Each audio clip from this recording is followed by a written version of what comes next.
नमस्कार प्यारे विद्यार्थियों, आज हम पढ़ेंगे 1.3 का पहला सवाल। आपकी स्क्रीन पर इस प्रकार है। सिद्ध कीजिए कि रूट 5 एक अपरिमेय संख्या है। देखिए किस प्रकार करेंगे अपन। अगर रूट 5 को हमें अपरिमेय सिद्ध करना है तो हम इसके विपरीत इसको मान लेंगे, माना कि रूट 5 एक परिमेय संख्या है। अगर रूट 5 परिमेय संख्या है तो इसको हम p/q के रूप में लिख सकते हैं, यानी रूट 5 बराबर हमने क्या लिख दिया, a/b, जहाँ a और b सहवैज पूर्णांक है। सहवैज का मतलब समझ रहे हो ना, जिन संख्याओं का HCF एक हो वे संख्या सहवैज संख्या कहलाती है, यानी उनमें कोई कॉमन नहीं होता, यानी कोई उभयनिष्ठ नहीं होता। ऐसी संख्याएं सहवैज कहलाती हैं, क्योंकि इनको हम अंश बटे हर के रूप में लिख सकते हैं। और लिख देंगे b≠0, यानी हर कभी शून्य नहीं होना चाहिए।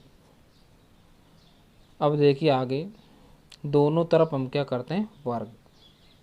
दोनों तरफ वर्ग करने पर इनका हम दोनों तरफ वर्ग करेंगे। रूट 5 का जब वर्ग करेंगे तो क्या आएगा, 5, और a का करेंगे तो a², b का करेंगे तो b²। अब इनको कर देते हैं हम वज्र गुणा। क्या कर देते हैं, वज्र गुणा। 5 को b² से गुणा कर देते, 5b² बराबर, इसके नीचे कुछ नहीं तो यानी 1। 1 को हम a² से करेंगे तो a²। तो देखो b² बराबर a², 5 कहाँ चल जाएगा इसके गुणा में, तो इसके नीचे। इसको दे देते हैं समीकरण नंबर 1। अब देखिए यहाँ प्रमेय जो हमने 1.3 पढ़ी थी उसके अनुसार देखिए, अगर 5 a² को विभाजित करता है तो 5 a को भी विभाजित करेगा, क्योंकि हमने प्रमेय 1.3 पढ़ा था कि कोई भी p अभाज्य संख्या है, अगर वो a² को विभाजित करती है तो वो a को भी क्या करेगी, p a को भी क्या करेगी, विभाजित करेगी। तो हम लिख देंगे 5 a² को विभाजित करता है तो 5 a को भी विभाजित करेगा। ये होगी एक तरह से स्थिति फर्स्ट। अगर 5 a² को विभाजित करता है तो 5 a को भी क्या करेगा, विभाजित करेगा। अब देखिए, अगर ऐसी कंडीशन होगी हमारे पास तो इधर कर लेता हूँ,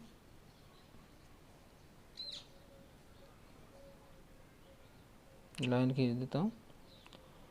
हाँ, अगर हम 5 में, अगर a में अगर 5 का भाग देते हैं तो कोई न कोई संख्या हमको प्राप्त होगी, उस संख्या को हम c मान लेते हैं। यानी हम कह रहा है कि 5 a² को विभाजित करता है तो 5 a को विभाजित करेगा। अगर a में 5 का भाग जाएगा तो कोई न कोई संख्या तो आएगी जहाँ c पूर्णांक है, जहाँ c पूर्णांक है। अब इनको क्रॉस कर लेते हैं। a बराबर क्या आ जाएगा, 5c क्रॉस। अब वही दोनों तरफ क्या करेंगे, वर्ग करने पर। दोनों तरफ क्या करेंगे, वर्ग करने पर। तो दोनों तरफ वर्ग करने पर करते हैं। a का करेंगे तो a², 5 का करेंगे तो कितना आएगा, 25, c का करेंगे तो c²। अब देखो यहाँ समीकरण नंबर 1 ये थी 5b² बराबर a²। क्या थी, 5b² बराबर a²। तो यहाँ a² की जगह क्या लिख सकते हैं अपन, 5b²। तो लिख रहा समीकरण 1 से a² का मान ये दे दो 2,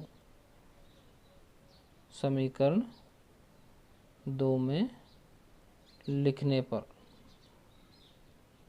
लिखो, एक a² की जगह क्या लिख सकते हैं अपन, 5b²। तो 5b² बराबर 25c²। ये 5 से कट जाएगा ये 5 बार, तो b² बराबर क्या आएगा 5c²। ये c² तो इधर रह जाएगा और 5 कहाँ जाएगा b² के नीचे। अब वही हो गया कि 5 b² को विभाजित करता है तो 5 b को भी क्या करेगा, विभाजित करेगा। वही परिमेय 1.3 के अनुसार लिख देंगे हम। 5 b² को विभाजित करता है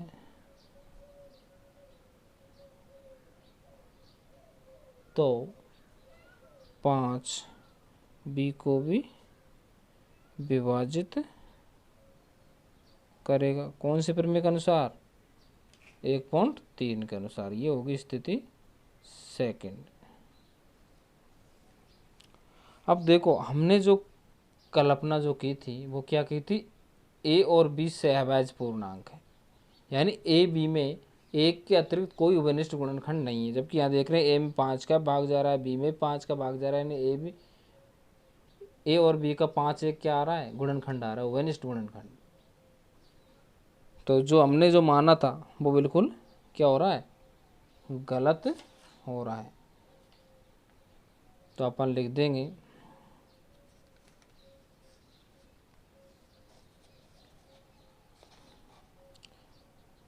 स्थिति, लिख देंगे स्थिति फर्स्ट वे, स्थिति सेकंड से स्पष्ट है कि a और b में a और b का उभयनिष्ठ गुणनखंड अंडरवुड, सॉरी उभयनिष्ठ गुणनखंड क्या है 5 है। a और b का क्या है, उभयनिष्ठ गुणनखंड क्या है 5 है। अपन जानते हैं उभयनिष्ठ गुणनखंड आ रहा है, जबकि हमने कल्पना क्या की थी, यहाँ पर a और b में कोई उभयनिष्ठ गुणनखंड नहीं है क्योंकि सहअभाज्य संख्या मानी थी एक के अतिरिक्त। तो जो हमने जो हमारी जो अवधारणा वो क्या हो रही है, इससे गलत सिद्ध हो रही है। क्या हो रही है, गलत सिद्ध हो रही है। तो हम लिख देंगे अतः हमारी अवधारणा गलत सिद्ध होती है। तो लिख दो अतः, इसके नीचे लिखेंगे अपन, देखो